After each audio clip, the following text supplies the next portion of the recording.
أهلا وسهلا بيكم في فيديو جديد من كورس التسويق من الصفر. فيديو النهاردة هنتكلم فيه مع بعض عن الدعاية. الدعاية هي العنصر الرابع في المزيج التسويقي، أو العنصر النشيط والمتحرك جدا في البرامج التسويقية. والدعاية ممكن تشوفها على إنها فاكهة التسويق، ففيها هتلاقي كمية من الأفكار والإبداع اللي ملوش نهاية. ولو أخدت بالك هتلاقي إن معظم المفاهيم الجديدة واللي بتظهر يوميا في التسويق بتبقى جاية من ناحية الدعاية، وده لأنها قايمة على التخيل والابتكار، واللي هما حاجة متجددة معانا يوميا. اسم الدعاية أو الترويج اتغير شوية في التسويق الحديث، وفضلوا إن هما يسموه الاتصالات التسويقية المتكاملة Integrated Marketing Communications أو ال IMC. طيب ليه الاسم الجديد ده؟ زمان اللي كان بيحصل من الشركات إنها بتحب تعرف الناس إن في منتج، فتقوم عاملة إعلان ومنزلاه في أي جريدة أو برنامج في التلفزيون، واللي شاف الإعلان شافه، واللي ما شافوش ما شافوش، واللي اشترى المنتج اشتراه، واللي ما اشتراش ما اشتراهوش. وبكده كانت الشركات في وادي والناس في وادي تاني خالص. طبعا زمان كان التسويق ماشي بأسلوب غير علمي، لكن دلوقتي مع التطور الكبير اللي دخل عليه بقى الموضوع ماشي بدقة وبشكل علمي جدا. وعلشان كده ولضمان إن رسالتك الدعائية توصل بشكل صح جدا، بدأ علم النفس والتواصل يدخل في طريقنا علشان يعرفنا إزاي أصلا الرسالة، أي رسالة بتوصل، ولو قدرنا نوصل الرسالة صح، أو يعني بأكبر نسبة ممكنة من الصحة، هنضمن تفاعل إيجابي أكتر من المستهدفين بالمنتج. يبقى إحنا دلوقتي محتاجين نتكلم عن حاجتين قبل ما ندخل في الجد. نفصل الكلمة الجديدة ديت اللي هي الاتصالات التسويقية المتكاملة ونفهمها، وكمان نعرف إيه موضوع الرسالة الترويجية أو أي رسالة عموما، وإزاي بتنتقل بين الناس، وإزاي نضمن إنها هتوصل صح. دلوقتي هنتكلم عن الاتصالات التسويقية المتكاملة. محتاجين نبدأ نفصل المصطلح ده شوية، يعني إيه اتصالات أو برامج تواصل تسويقية؟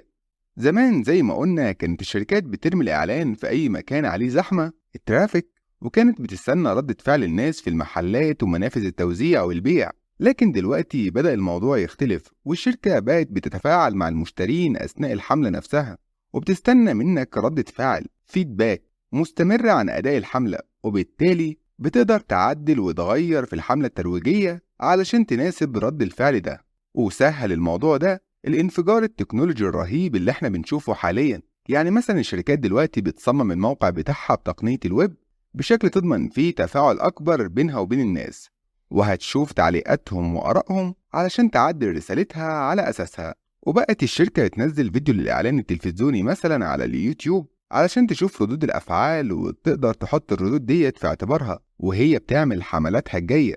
طيب إيه لازمة متكاملة Integrated؟ ده لأن البرامج الترويجية لازم تتم في تناغم وتوافق كبير جدا. فمثلا ما ينفعش تلاقي شركة بتعمل إعلان لمنتج موجه للشريحة الأعلى في المجتمع، السيجمنت A، وتلاقي رجال المبيعات نازلين يكلموا الناس ويوجه لهم رسالة ترويجية ما تناسبش الشريحة دي. كمان ما ينفعش الشركة تعتمد على عنصر من عناصر الترويج لوحده وتسيب باقي العناصر تكلم نفسها في كتب التسويق. فكل عنصر من عناصر الترويج الأساسية الأربعة ليه هدف معين بيحققه في الاستراتيجية الترويجية. فالإعلان هدفه إن يبني وينشر العلامة التجارية لبراند أويرنس، والعلاقات العامة هدفها تخلق الثقة عند الناس وتحافظ عليها لكريدابيليتي المصداقية، وعروض البيع هدفها تشجع الناس على الشراء وزيادة المبيعات بشكل كبير، والبيع الشخصي هدفه يزود إقناع الناس ويقلل الوقت المبذول من المشترين في بحثهم عن المنتج وشرائه. وتعالوا نشوف قصة شركة بتستخدم المزيج المتكامل ده.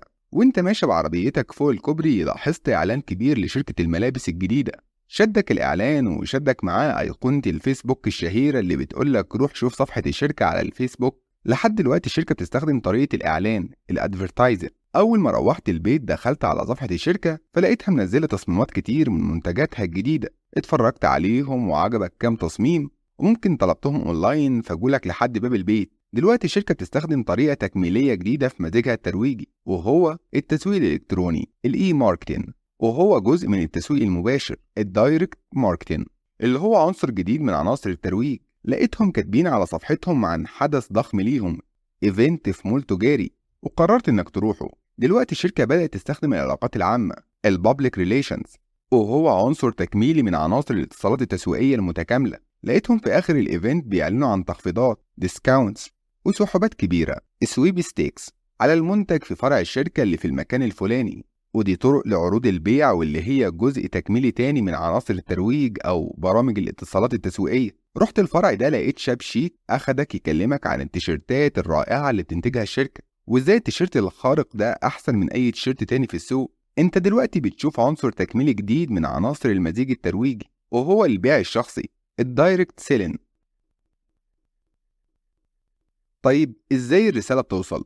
محتاجين نعرف الرسالة عموما بتوصل إزاي ما بين أي طرفين، والجزء ده مهم جدا في فهم وإتقان الترويج والإعلان بشكل محترف. وعلم الاتصال أو التواصل هو مجال كبير جدا، في كتب ومراجع ونظريات خاصة بيه، محتاجين هنا ناخد منه بس اللي هينفعنا لفهم إزاي نتقن توصيل الرسالة الترويجية للشركة صح. أطراف الرسالة ديت زي ما باين في الشكل هما الراسل، السندر أو مصدر الرسالة، السورس اللي بيبعت رسالة بصيغة وأسلوب ولغة معينة، والمستقبل الريسيفر واللي بيفصل الرسالة اللي مرسلة ليه حسب خبرته وثقافته وقربه ومعرفته بالراسل. والرسالة ديت لازم يكون في وسيط بينقلها، ميديا. ممكن الوسيط ده يبقى الهوا نفسه، ممكن الوسيط ده يبقى جريدة أو تلفزيون أو تليفون أو أي وسيط هينقل الرسالة دي. أهم حاجتين محتاجين نتكلم عليهم هنا كتير هما الدايرتين اللي حوالين الراسل والمستقبل، وكمان مقدار الضوضاء أو الدوشة أو النويز اللي بتحصل في وقت إرسال الرسالة.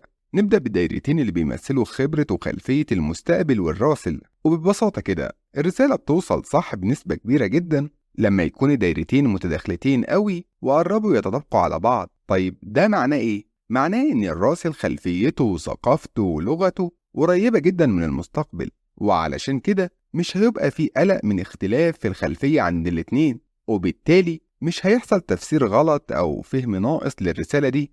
ناخد مثال بشاب من أيام الستينات جه يكلم شاب من جنة. الشاب من جنة هيقول له الجملة ديت مثلا وهو بيحكي عن واحد البرنس ده جامد السنين. تفتكر الشخص اللي من الستينات ده أولا هيفسر كلمة البرنس دي إزاي؟ وهيفسر جامد بأنهي معنى؟ وهيخمن كلمة السنين ديت موقعها من الجملة إيه؟ طبعا الرسالة اتدمرت، وده ببساطة لاختلاف الثقافة والخلفية.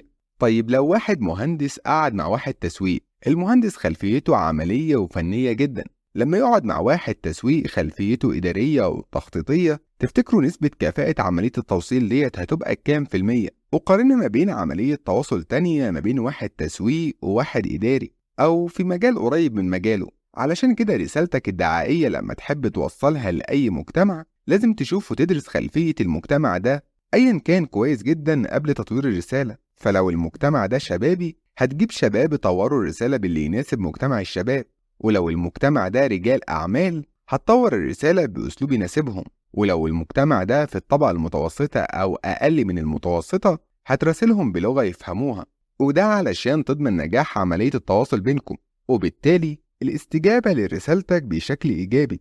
الحاجة التانية اللي لازم ندرسها كويس واحنا بنرسل الرسالة هي مقدار النويز أو الدوشة اللي بتفصل مستقبل الرسالة عن استلامها بشكل صح. فلو انت بعت رسالتك في شكل إعلان في مجلة، الدوشة اللي ممكن تفصل الشاب اللي كان بيشوف الإعلان ممكن تبقى أخوه اللي اتخانق معاه أو والده اللي نده عليه، أو إعلانات تانية شتتت انتباهه عن إعلانك، أو إنه سمع إعلان في التلفزيون أخدت منه انتباهه. وكل ديت عوامل زحامية بتفصل مستقبل الرسالة وبتأثر على وصولها بشكل صح. حل موضوع الدوشة ده إنك تتعرف على المجتمع المستهدف من رسالتك بشكل أكبر علشان تفهم إيه هي مصادر الدوشة اللي ممكن تفصله وتحاول تتغلب عليها على قد ما تقدر، وكمان تحاول تختار الوسيط المناسب اللي هتنقل من خلاله رسالتك. أخيراً، علشان تعمل ترويج أو برنامج اتصالات تسويقية متكاملة محتاج تستخدم الأربع أدوات الرئيسية في الترويج، وهما الإعلان، الأدفيرتايزن، والعلاقات العامة، البابليك ريليشنز، وعروض البيع، السيلز بروموشنز، والبيع الشخصي، البيرسونال سيلين. وهم دول المزيج الدعائي، وممكن نضيف ليهم زي ما عمالقة التسويق ضافوا التسويق المباشر، الدايركت ماركتنج. وفي الفيديوهات الجاية هنشوف التسويق المباشر بالتفصيل بعد ما نخلص الأربع عناصر رئيسية للدعاية. لحد هنا نكون انتهينا من الفيديو ده. ما تنساش لو عجبك الفيديو اعمل لايك لأن بجد ده اللي بيشجعنا نكمل، واشترك في القناة وفعل جرس التنبيهات علشان يوصلك إشعار أول ما ننزل فيديو جديد.